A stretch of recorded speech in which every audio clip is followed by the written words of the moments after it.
بسم اللہ الرحمن الرحیم۔ السلام علیکم ورحمۃ اللہ وبرکاتہ۔ دوستو کیسے ہیں؟ امید ہے آپ خیریت سے ہوں گے۔ اللہ آپ کو اپنی حفظ و امان میں رکھے۔ آج کا ہمارا ٹاپک ہے انسانی ہمدردی۔ انسانی ہمدردی کے بہت سارے پہلو ہیں جس پہ بیسیوں گھنٹے بیٹھ کر گفتگو کی جا سکتی ہے اور اس سے بہت سارے رزلٹس نکالے جا سکتے ہیں، لیکن میں ان میں سے آج ایک اسپیکٹ آپ کو بتا رہا ہوں کہ میری لائف گاؤں کی ہے، دیہات کی ہے۔ تو گاؤں اور دیہات کا کلچر بڑا خوبصورت ہے، پہلے بھی تھا اب بھی ہے، لیکن تھوڑی سی اب گاؤں میں بھی ایک کمرشلزم اور ایک جو ہے پیسے کی ہا ہو پہنچ چکی ہے۔ لیکن اس کے باوجود میں نے دیکھا ہے کہ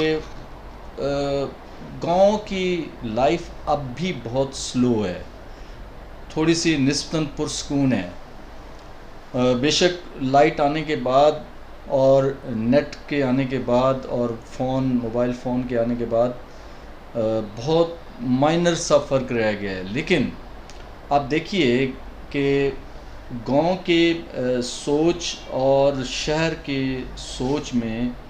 تھوڑا سا سلائٹلی سا فرق آج بھی موجود ہے، اور یہی خوبصورتی ہے۔ لیکن میں دیکھ رہا ہوں کہ جس تیزی کے ساتھ ہم اپنا جہاں لائف سٹائل چینج ہوا ہے تو وہیں پہ ہماری سوچ کا سٹائل بھی وہ کم ہوتے ہوتے فرق ایک دن آئے گا کہ وہ فرق مٹ جائے گا۔ آج سے پہلے اگر ہم 20-25 سال پیچھے چلے جائیں تو گاؤں میں جو پرانا یا کوئی مہمان آ جاتا تھا تو اس کی بہت تکریم ہوتی تھی، وہ ایک ایسا پروٹوکول دیا جاتا تھا گاؤں کے تمام لوگوں کی طرف سے کہ سب سے پہلی جو اس میں خوبصورتی دی ہوتی تھی کہ گاؤں کا جو سینٹرل پوائنٹ چوپال ہے یا بیٹھک ہے یا کوئی دیرہ ہے یا کوئی ایسی جگہ ہے، وہاں پہ جب شام کو اکٹھے ہوتے تھے تو گاؤں کے لوگ اسپیشل آ کر ملا کرتے تھے مہمان کو، اور مہمان جو اپنے حساب سے بہت عرصے بعد وہاں پہ آیا تو اسے فیل ہوتا تھا کہ شاید مجھے پہچاننے والا کوئی نہیں ہوگا۔ لیکن حیرت دیکھیں کہ تمام بزرگ اور ان سے بڑی عمر کے لوگ نہ صرف اس کو جانتے تھے بلکہ اس کے بہن بھائیوں کو بھی جانتے تھے، اس کے والدین کو بھی جانتے تھے، اور اسی طریقے سے ان کے مزید بچوں کے متعلق بھی وہ معلومات لیتے تھے۔ ہاں بھئی وہ کیسا ہے، فدا کیسا ہے، محمد بشک اب کیسا ہے، اسلم اب کیسے کیا کر رہا ہے، اچھا وہ تیرا بیٹا سعودیہ میں کام کر رہا تھا اس کا، یعنی کہ وہ اتنی اپنائیت ہوتی تھی کہ چند لمحوں میں ہی وہ مہمان ان میں گھل مل جاتا تھا، اور اس کی جو ہیزیٹیشن تھی، جھجک تھی، وہ ختم ہو چکی ہوتی تھی، اور پھر اس کے اندر ہی باتوں کے دوران ہی کھانے کا دور چل جاتا تھا۔ سردیاں ہیں تو جو اویلیبل سون حلوہ ہے، مونگ پھلی ہے، جو اس وقت موجود ہوتی تھی گاؤں کی سطح پہ، وہ پیش کی جاتی تھی۔ اور مزے کی بات یہ دیکھیں کہ کھانے کا اور چیز کا پہلا لقمہ مہمان سے ہی آغاز کیا جاتا تھا، اور جب مہمان نہ بھی کرتا، ضد بھی کرتا کہ نہیں آپ بزرگ ہیں آپ پہلے کریں، تو اس کے باوجود پہلا لقمہ مہمان سے ہی دلوایا جاتا تھا۔ اب یہ دیکھیں یہ کتنی بڑی مہمان کے بارے میں جو ہے ہمیں اسلام نے کیا جو ہے ترغیب دی ہے کہ مہمان اگر آپ کے گھر پہ آتا ہے تو وہ آپ کے اوپر قطعاً بوجھ نہیں ہوتا، بلکہ وہ اپنا رزق ساتھ لاتا ہے۔ اب یہ جو بات ہے نا رزق ساتھ لانے والی، یہ ہم اب کیلکولیٹر اور کیلکولیشنز پہ لے آتے ہیں، جبکہ ہمارا کیلکولیٹر اور قدرت کا کیلکولیٹر اس میں بہت فرق ہے۔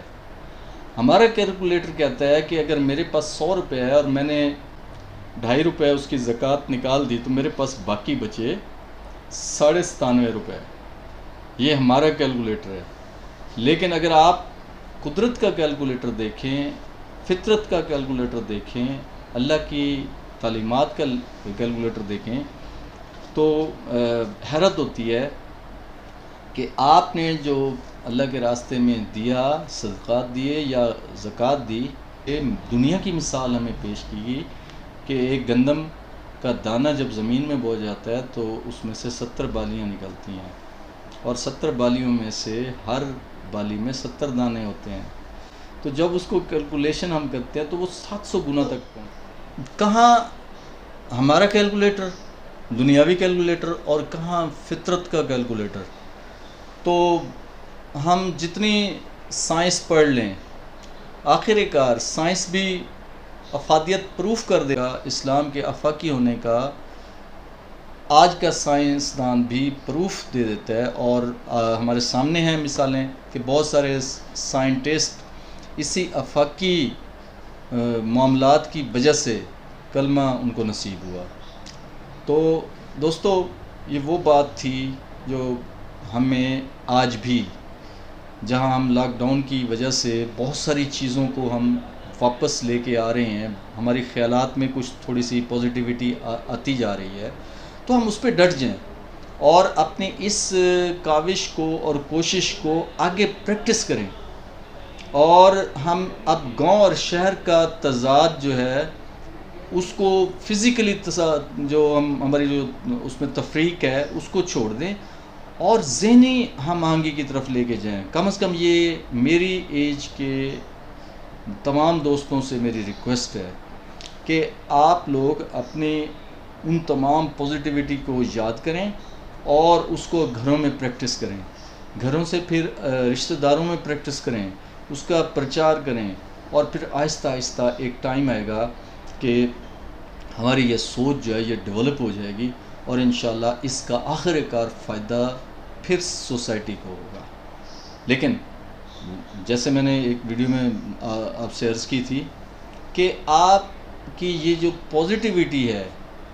اس کو اگر آج آپ نے جاری کر دیا تو جو لوگ اس سوچ کے اوپر آگے چلتے جائیں گے، عمل کرتے جائیں گے، اس کا تو ثواب آپ کو بھی ملتا جائے گا،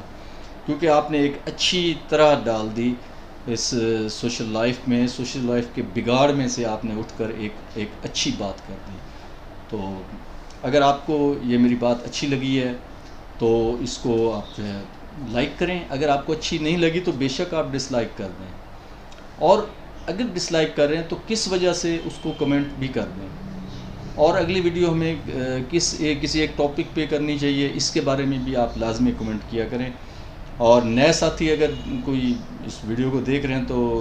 مہربانی کر کے اس کو سبسکرائب کر دیں اور بیل آئیکن کو بھی دبا دیں تاکہ نئی آنے والی ویڈیو کی نوٹیفیکیشن آپ کو مل جائے.